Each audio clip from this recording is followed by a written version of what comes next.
Nilaza mazava moa ny mpianatra tany Antsiranana fa mbola manao hetsika izy ireo ny androany. Nitety ny sekoly sy toeram-piasana izy ireo mba hampitsahara ny ireto farany asany. Ny androany ihany koa ny tao Antananarivo renivohitra dia fiaran'ny mpitandro ny filaminana izay miisa 4 mipetraka eo amin'ny kianjan'ny 13 May. Tsy azo ifamezivezena fa tapaka tanteraka ny eny antoerana mikatona avokoa ny toeram-pivarotana rehetra manodidina iny kianjan'ny 13 May iny. Na dia eo azy zany hamaroany ireto mpitandro filaminana ireto moa dia tsy mahasakana ireo mpanao fihetsikehtsehana izay mitaky zo fototra jiro sy rano ary tsy mahasakana izy ireo ihany koa izay mitaky ny fialan'ny filoha Andry Rajoelina. Tazana nidina ankianja ihany koa ireo olom-boafidy toy ny solombavam-bahoaka araka hitantsika amin'ny ireto sary ireto. Solombavam-bahoaka maromaro avy amin'ny vavonana maromaro moa ny tazana eny ankianja manampy ireto vahoaka manao fihetsikehtsehana izay mitaky zo fototra ireto sy mitaky ny fialan'ny filoha Andry Rajoelina.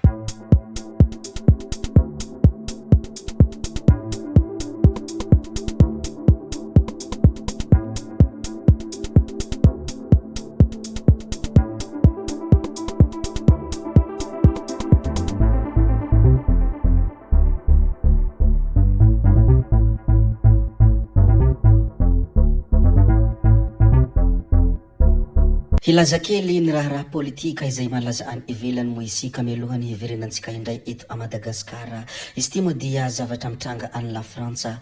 Nametra-pialana tsy ho Premier Ministre Sahady Sebastien izay 17 andro ny iasana. Nanatitra ny taratasy fametram-pialana tany amin'ny Emmanuel Macron androany maraina i Sebastien ilay Premier Ministre Frantsay. Nekeny filoha Frantsay ny fametram-pialana raha ny voalazan'ny loharanom-baovao mikasika an'ity zavatra malaza any ivelany ity.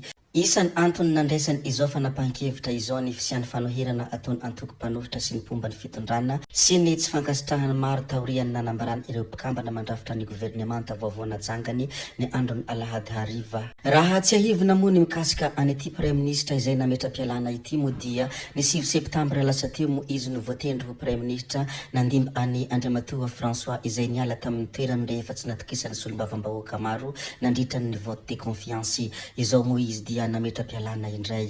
Ny zava-misy eto a Madagasikara indray dia nilaza ireo syndikat mpandraharaha ny fonja fa mitohiny tsy fandraisana olona ampidirina amponja. Mbola mitohiny tsy fandraisana olona ampidirina amponja, tsy misy ihany koa ny deferma amin'ny fonja rehetra manerana ny nosy hoy ny syndikat mpandraharaha ny fonja raha nanao ny fanambarana tamin'ity androany ity. Tao anatin'ny fanambarana izay nambarany izy ireo ihany koa moa no nilazany izy ireo fa ataony mpitondra fanjakana tsinitsinina ny mpiasan'ny fonja raha mitaha amin'ny ireo mpitandro filaminana hafa. Ka mazava ny teboka izay ijoroany izy ireo dia ny hoe mbola mitohiny tsy fandraisana olona ampidirina amponja ary tsy misy ihany koa ny deferma amin'ny fonja rehetra manerana ny nosy. Ny tany Toliara kosa tamin'ny androany tokony tamin'ny 12 ora sasany maraina teo dia efa raikitra indray ny hetsika izay ataony ireo mpitolona tany antoerana. Ny tany Toliara moa dia nizotra ampilaminana ny iainga aveny manday namakivaky ny tanànan'ny Toliara ny hetsika nataony ireo mpianatra sy ireo Génération Z nanomboka ny andron'ny maraina teo.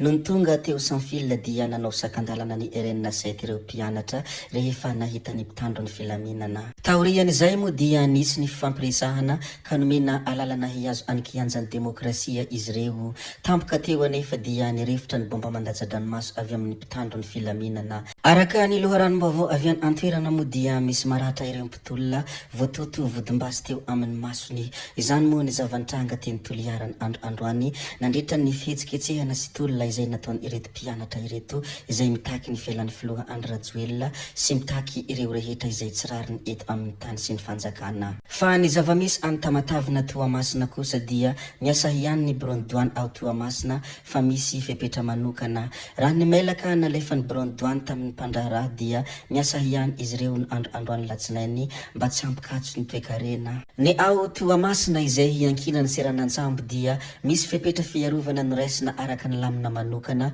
ho fiarovana ny mpiasa izay antsondry zareo hoe procédure de downgrade. Ka misy dingana telo izy io toy ny F1, FD, F3 ary efa any amin'ny dingana fahatelo ny bureau Toamasina ankehitriny.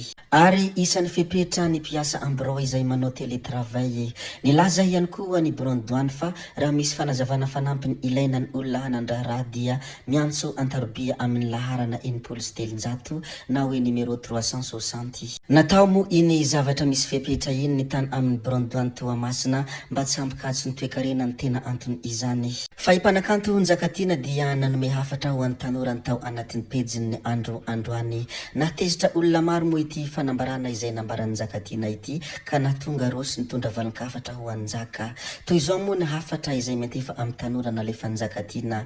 Ry tanora ataovy ankalalahana sy ampahamendrehana ny fitakiana ho Njakatiana. Nanome hafatra ho an'ny tanora izay manao fihetsiketsehana moa ipanakanto Njakatiana ka hoy izy hoe ataovy ankalalahana sy ampahamendrehana ny fitakiana fa izao no mba angatahako aminareo. Azasiana teny ratsy nahira izany na fomba fiteny mba hahamendrika sy hanamasina ny fijoroanareo. Mahereza ry tanora hoy hafatra izay nomeny Njaka. Betsaka moa tsy faly sy romotra raha vantany vao nahita io hanatra izay nalefa ny mpanakanto Njakatiana io. Ao moa ny sasany milazany hoe raha tena tsy miangatra marina ianao dia tokony tenenina ireo mpitandro filaminana izay mampiasa lacrymogène ka mampiteny ratsy. Tokony tenenina izy ireo tsy hanao herisetra, tokony ho tenenina izy ireo tsy hampiasa ny fitaovam-piadiana ho an'ny olona tanam-polo fa tsy eo olona miteny ratsy eo no hitanao hoy ireo olona izay tezitra tamin'ity hanatra izay nalefa ny mpanakanto Njakatiana ity. Irosy raha teo moa dia nandefa hafatra mivantana ho an'ny Njakatiana ny hoe nda namidina iny Ambodijatovy mba ahafantarana ho izany tsirony lacrymogène izany, mba ahafantarana hoe ohatrany ahoana ny hirifiriny izany bomba mandatsa-dranomaso zany. Jereko eo ianao tsy teny ratsy zany ho ipanakanto Rosy raha nandefa valankafatra ho an'ny Njakatiana. Nilaza ihany koa ipanakanto Rosy ny hoe sodia heverinao fa hiram-pitiavana izy ity ka hiteny hoe tiako anao rezandary alfasy lacrymogène ho ipanakanto Rosy raha nandefa hafatra hatrany ho an'ny mpanakanto Njakatiana. Ny zavatra tsy kahitra ankehitriny dia toy ny zava-misy eny amin'ny fiarahamonina eny andavanandro dia tsy maintsy misy foana ny olona izay tsy sahy mandray andraikitra ka mijery fotsiny ny toedra raha sy ny zava-mitranga. Koa rehefa mahomby ny zavatra anankiray izay ataon'olona dia milaza izy fa namana ary milaza ihany koa izy fa manohana. Fa rehefa tsy mahomby kosa iny zavatra iny dia izy ndray no samy milazany hoe efa fantako fa tsy ahomby io zavatra io satria izao no tena olana. Mandatsalatsa izy no sady milaza fa mahafantatra ny zava-drehetra ireny ilay antsoina hoe sakezan'ny mpandresy. Anatrehany ity tolona izay misy eto an-tanindrazana ity moa dia tsy kahitra fa misy andehan'olona vitsivitsy izay tsy sahy mandray andraikitra. Na dia eo aza izany zavatra izany ho ity renim-pianakaviana izay 70 taona ity dia mbola mitolona ho an'ny taranaka ahoy izy. Izaho zao efa 70 taona hoy izy dia mbola mitolona ihany aho ho an'ny taranaka faramandimby no antony itilomako. Nanambara moa ity renim-pianakaviana izay 70 taona ity ny hoe efa ela no nanirianay andrajoely hiala satria mampitondra fahoriana loatra ho an'ny zanaka sy ho an'ny ray aman-dreny izy. Tompoko vavy sy tompoko lahy, zay ihany koa no namarana ny videontsika koa dia mankasitraka anareo na vitany hainao hatramin'ny farany ary mbola manentana anareo foana ny mbola hanaraka ny video manaraka izay alatsaka hiaty misesisesy. Zay fa tsy halavena ny resaka hametra veloma izahay, veloma vetivety amin'ny manaraka indray no manao ny misimisy, veloma ary tompoko lahy, veloma tompoko vavy.